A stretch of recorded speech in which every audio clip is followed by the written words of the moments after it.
I've always been the kind of person who scans every health headline, who worries about the small things that could turn into big things if I'm not careful. So when I read about how dangerous sitting can be, my first reaction was the same one I have with most health warnings: panic, then 1,000 tiny plans to fix it. Over time, I learned that panic isn't helpful, but informed action is. This is what I've learned and started doing about why sitting is so risky, why standing and moving really do matter, and how someone who has a desk job and health anxiety can realistically change habits without turning life into a punishment. Let's start with the core, the science.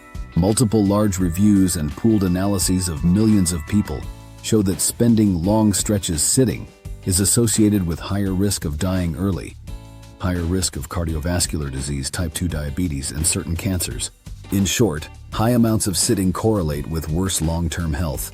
Importantly, this is not just people who sit more tend to be unfit. Researchers have tried to control for other factors and still see a link. Now, that doesn't mean sitting for a meeting or on a long car ride will immediately harm you. It means that a daily pattern of long, uninterrupted sitting adds up over years.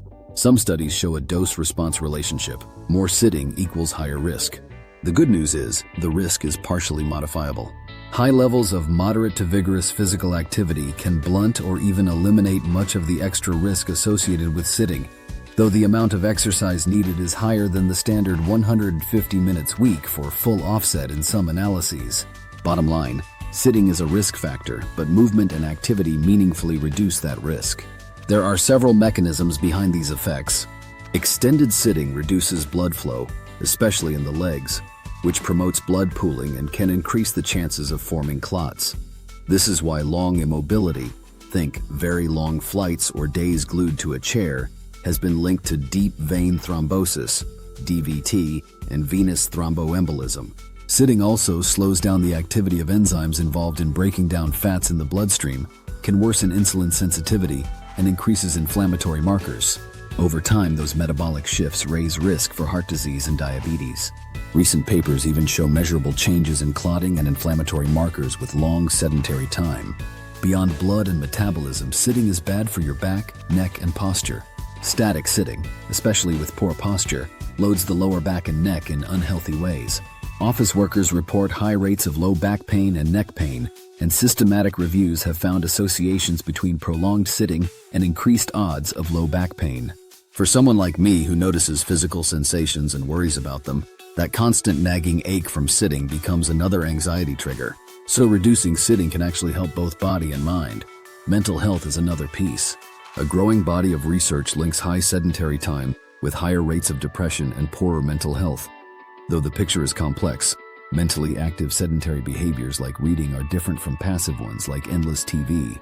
Still, moving more and breaking up sitting with activity improves mood for a lot of people and reduces anxiety and depressive symptoms in intervention studies. For someone with health anxiety, that double win of physical and mental benefits is a huge motivator. Okay, but how does standing actually help? Standing raises your metabolic rate slightly above sitting, helps maintain better blood flow through your legs, encourages more micro movements, and makes it easier to break long periods of immobility. Studies of sit-stand desks and other workplace interventions find that adjustable desks reliably reduce sitting time at work, sometimes substantially, and that breaking up sitting with standing or light walking improves certain metabolic markers and reduces musculoskeletal discomfort. The improvements aren't magical. Standing all day has its downsides, but alternating sitting and standing and adding movement breaks reliably beats staying still for 8 hours. So here's a practical plan I use and recommend if you've got a desk job. Want to throw everything helpful at your health without burning out from over-optimization. Don't aim to stand all day. Aim to break up sitting frequently. The simplest rule I follow: every 30 minutes, get up for 2 to 5 minutes. Walk to the kitchen, do a couple of stretches, or march in place. Small interruptions add up and are supported by the idea that breaking prolonged sitting is as important as reducing total sitting. Set a gentle timer. My phone or my calendar nudges me. It's low friction and sustainable. Use a height-adjustable sit-stand desk. If you can get one, it's the single biggest environmental change that makes alternating easy. Start with a 20-40 minute standing block every 1-2 hours and adjust based on comfort. Many people find benefits quickly. Less stiffness, better focus, and fewer back twinges. If a full desk is not possible, improvise. Stack monitors or use a high surface, or work from a standing counter for part of the day. Build movement into normal tasks. Take phone calls standing or walking. Do short walks, even 3 to 5 minutes after meetings. Drink more water so you have to get up to refill or use the restroom. Put your printer or trash can a few steps away. These micro hacks are low effort but repeatedly interrupt sitting in a natural way. Schedule active meetings. When appropriate, suggest walking meetings for one-on-one catch-ups or brainstorming sessions. They're often more productive, and you'll be standing and moving without it feeling like exercise. Strengthen and stretch. Sitting weakens glute and core muscles over time. A few short strength moves daily. Glute bridges, bodyweight squats, a plank help maintain posture and resilience. I do 5-10 minutes of targeted work after my run or midday to feel in control of my body again. It helps my anxiety too. Add intentional vigorous activity. The research suggests that higher volumes of moderate to vigorous activity can offset some of the risks of sitting. If you can, aim for more than the bare minimum. Brisk walks, cycling, running, or gym sessions add resilience. Even 3 20-30-minute vigorous sessions a week make a big difference. But don't use exercise as an excuse to sit immobile the rest of the day. Both matter. Pay attention to posture and ergonomics. When you do sit, make it supportive. Hips slightly higher than knees, neutral spine, screens at eye level, and a chair that supports your lower back. But equally important, change positions periodically.